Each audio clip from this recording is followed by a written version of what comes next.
আছেন সবাই? আজকে চলে আসলাম রান্না করতে দেশের বাড়িতে মাটির চুলায়। তো মাটির চুলায় আজকে কি রান্না হচ্ছে দেখুন। মাটির চুলায় আজকে কুরবানির মাংস রান্না হচ্ছে। আজকে আমি কুরবানির মাংস রান্না করে সবাইকে খাওয়াবো।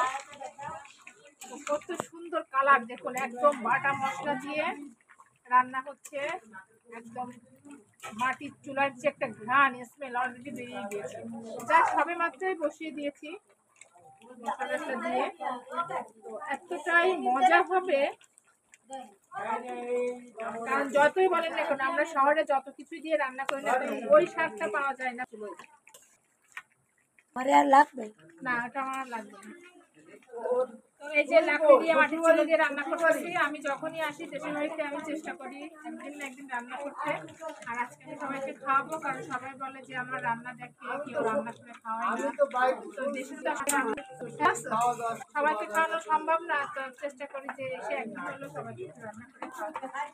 তো কেমন হচ্ছে অবশ্যই সবাই জানাবেন। আজকে রান্না লাকড়ি চুলের কালারটা কেমন হলো দেখুন, একদম টকবক করতেছে।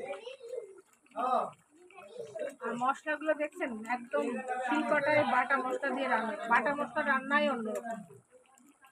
তো ঠিক আছে, রান্না করতে থাকি।